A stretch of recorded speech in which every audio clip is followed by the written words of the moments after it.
What if avoiding confrontation isn't weakness, but a quiet kind of intelligence most people never notice? You've seen it. The ones who stay calm when others explode. The ones who walk away instead of arguing. The ones who swallow their words, even when they know they're right. People call them too soft, too quiet, too scared. But maybe there's something much deeper happening. Something psychological, something spiritual.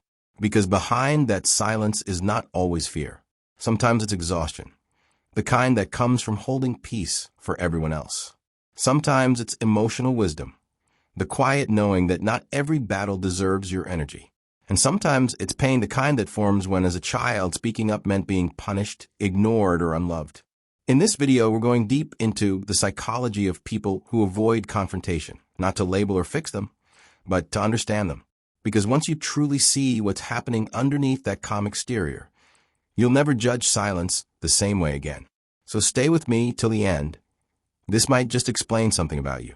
And if you find yourself nodding along, take a second to subscribe. It helps this message reach others who've spent their lives keeping peace at the cost of their own. Avoiding confrontation doesn't always come from fear. It often comes from emotional conditioning, lessons learned in silence. Imagine growing up in a home where raised voices meant danger, or where expressing needs made you seem too much. Eventually, you learn that the safest thing you can do is stay quiet. The body remembers what the mind tries to forget. So years later, when tension rises, your heart races, your throat tightens, your brain says, stay small, stay safe. It's not weakness. It's your nervous system protecting you. Psychologists call this the fawn response, one of the 4 trauma responses: fight, flight, freeze, and fawn. It's the instinct to please, to appease, to smooth things over. You avoid conflict not because you don't care, but because deep down you care too much. You sense others' emotions like a radar. You feel tension in the air before anyone else does. And while that empathy is powerful, it can also become a cage. Because every time you say, it's fine, when it's not. Every time you swallow your truth just to keep peace. That unspoken energy doesn't disappear. It builds quietly until it turns into resentment, anxiety, or burnout. But here's the thing. You're not broken. You're adaptive. Avoidance once protected you. It kept you safe. But now, that same instinct may be keeping you small. And maybe you've started to feel it, the quiet frustration that comes when your silence costs you your peace. Keep watching. Because what comes next will help you understand why your avoidance might not be weakness at all, but the sign of a deep, rare sensitivity that most people can't even imagine. And if this feels like you, if you've ever held your tongue to keep the peace, hit that subscribe button. Because the rest of this video might just change how you see yourself forever. Carl Jung once said, everything that irritates us about others can lead us to an understanding of ourselves. And maybe that's why people who avoid confrontation understand people so deeply. Because they're always feeling. They're the quiet observers. The ones who sense tension in a room before a single word is spoken. They can pick up on someone's mood just by the way they breathe, the tone in their I'm fine. They live in tune with emotional frequencies most others don't even notice. It's a rare gift. But in a world that rewards dominance, boldness, and quick reactions, that sensitivity can start to feel like a curse. So they adapt. They dim their presence just a little. They choose words carefully, avoid sharp edges, make everyone comfortable, even when it costs them comfort. Their empathy becomes armor. Their calmness becomes protection. But here's the paradox. The same people who avoid confrontation are often the ones who crave authentic connection the most. They long for honesty, but fear that honesty could destroy the very relationships they're trying to protect. They want to speak up, but they've learned, sometimes painfully, that truth can make love disappear. So they hold their words in their body, in the tightness of their shoulders, in a shallow breath before they say it's okay, in that lump in the throat when they want to say, no, that actually hurt me. The confrontation they avoid doesn't vanish. It just moves inward, where it quietly aches. Jung believed that the psyche always seeks wholeness, that every part of us, even the quiet ones, are trying to come home to truth. And maybe that's the lesson here. The very thing you've been running from, conflict, might be your invitation to come back to yourself. So keep watching till the end, because we're about to go deeper into what actually happens inside your ego when it fears confrontation, and how to gently loosen that grip without ever losing your calm. And if you haven't yet, hit that subscribe button. This space is for people who feel deeply, think deeply, and want to finally understand why they are the way they are. Let's talk about what really drives avoidance, the ego. That delicate sense of me that's constantly trying to protect its image, its control, and most of all, its belonging. Because for the ego, confrontation feels dangerous. When you argue, you risk rejection. When you express anger, you risk being misunderstood. And for many of us, belonging isn't just emotional, it's survival. So the ego learns to maintain harmony at all costs, even if it means betraying authenticity. It smooths things over, nods along, smiles when it doesn't mean it, all to preserve peace externally, while chaos brews inside. But here's the twist Jung would remind us of. The ego doesn't avoid confrontation to protect others. It avoids it to protect itself. It fears being seen as wrong, or even worse, unlovable. Think about what happens before a hard conversation. Your heart races, your chest tightens, your thoughts spiral through every possible outcome. That's not logic, that's fear. That's your ego bracing for impact. But beneath all that noise lies something deeper, what Jung called the self.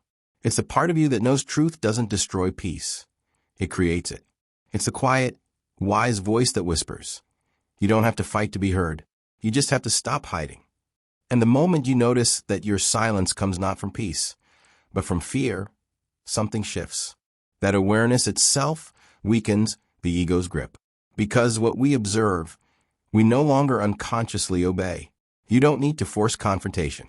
You don't need to fix yourself. You just need to see when fear is speaking for you, and gently take back the microphone. That's where real freedom begins. Stay with me to the end, because next we'll uncover how avoidance, if left unchecked, quietly shapes your relationships, your choices, and even your destiny without you ever realizing it. And if you're still here, that means you care about understanding yourself on a deeper level. So go ahead, subscribe, and let's keep walking this inner path together. At first, avoidance feels safe. It feels peaceful. You tell yourself it's not worth the fight, or I just want things to stay calm. And for a while that works. But slowly, something inside you starts to ache. Every unspoken truth becomes emotional debt. You smile while your stomach knots. You say yes when your soul is whispering no. You keep peace with others, but you lose it with yourself. And that's the real cost. Not the argument you avoided, but the parts of you that went silent just to keep harmony. Carl Jung once said that what we repress doesn't disappear. It moves into the shadow.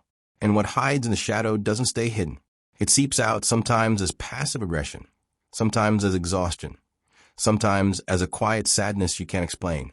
Avoiding confrontation is like holding your breath in relationships. You can do it for a while, but eventually you need air. So maybe this video found you at the right time. Because the moment you decide to stop avoiding conflict, not to fight, but to be honest, you begin to breathe again. You stop living as a peacekeeper and start living as a truth teller. And yes, it's uncomfortable. It stretches you. It stirs your emotions. But discomfort, that's the birthplace of authenticity. If this message resonates with you, take a second to like this video. It really helps this message reach others who've been silencing themselves too. And stay with me, because next we'll talk about how to heal through gentle confrontation, not aggression that hears the truth. Confrontation doesn't have to be chaos. It doesn't have to mean raised voices or hurt feelings. Sometimes it's as simple as saying, "This matters to me." Healing from avoidance doesn't start with loudness. It starts with honesty. One sentence, one truth, one quiet moment where you choose not to abandon yourself. When you confront someone with awareness, you're not attacking. You're connecting. You're giving the relationship a chance to become real. Carl Jung taught that transformation happens when opposites meet, when light faces shadow, when silence meets truth. That's what confrontation really is: integration. The goal isn't to win. It's not who's right. It's what's real. And when you learn to stand calmly in your truth, something amazing happens. The fear begins to fade. Because what you were really afraid of wasn't the other person. It was your own voice. So the next time you feel yourself shrinking back, pause. Breathe. Ask yourself, am I avoiding conflict? Or am I avoiding my truth? That question alone can change your entire emotional landscape. If you're still here, it means this message is touching something real in you. So take a moment, subscribe to this channel, because we explore human psychology not as theory, but as transformation, the kind that helps you live with truth, peace, and strength. And keep watching, because next, we'll uncover how simple observation can turn avoidance into emotional wisdom. True change doesn't begin with confrontation. It begins with observation. Because when you can watch your fear of conflict rise without judging it, something quietly alchemical happens inside you. You start to realize you are not the fear. You are the awareness that's noticing the fear. This shift from reaction to observation is the very essence of what Carl Jung called individuation, becoming whole by seeing what's hidden. So the next time someone triggers you, resist the urge to rush into defense or retreat. Pause. Notice what happens in your body. Maybe your chest tightens, your breath shortens, your mind spins a dozen what-ifs. And instead of fighting it, whisper to yourself, I see you. That small moment of seeing is powerful, because the shadow doesn't need punishment, it needs light. And awareness is that light. Over time, you begin to sense when confrontation is truly necessary, and when silence is an act of strength, not fear. You become intuitive, not avoidant. Peaceful, not passive. This is emotional mastery, not controlling others, but understanding yourself. You start to see that avoidance was never your flaw. It was your body's way of protecting you until you were ready to face truth with gentleness. And if you're still watching right now, it means you're someone who values emotional depth and self-awareness. So take a moment. Subscribe for more insights like this. Because here we don't just talk about psychology, we practice transformation. One quiet realization at a time. That here's the paradox Jung might have loved. When you learn to face conflict with compassion, it stops being conflict. Because confrontation, when done consciously, isn't aggression, it's clarity. It's saying, I care enough to be honest. Healthy confrontation is not about proving who's right. It's about revealing what's real. It's an act of maturity and, yes, an act of love. People who once avoided confrontation often become the most peaceful communicators once they heal. They don't speak to win. They speak to connect. They don't fear tension. They see it as an opportunity for understanding. Their presence feels calm but firm. They can disagree without disrespect. They can say no without guilt, because they've learned that truth and kindness can coexist. So if you've spent years avoiding confrontation, don't shame yourself. You were only trying to stay safe. But now it's time to stay true. And when you do, you'll realize that real peace doesn't come from avoiding storms. It comes from knowing you can stand in the middle of one and stay centered. If that resonates with you, hit subscribe. And let's keep walking this path of conscious growth together. Carl Jung once said, until you make the unconscious conscious, it will direct your life and you will call it fate. Avoiding confrontation is one of those quiet, unconscious patterns that can shape your entire life, your relationships, your peace, even how you see yourself. But once you bring it into awareness, you're no longer trapped by it. So today, don't rush to change. Do nothing drastic. Just observe. Notice when you stay quiet out of fear, and when you choose silence out of wisdom. There's a difference. And awareness is what helps you tell them apart. Because the moment you start observing your avoidance, you're already healing it. You don't have to fight to be heard. You just have to stop abandoning your truth. If this spoke to your heart, subscribe. Share this message with someone who needs it. And remember this: stillness isn't weakness. Silence isn't surrender. And peace isn't the absence of conflict. It's the presence of truth. So breathe, watch, and trust. When you stop running from confrontation, you stop running from yourself. That's where real freedom begins.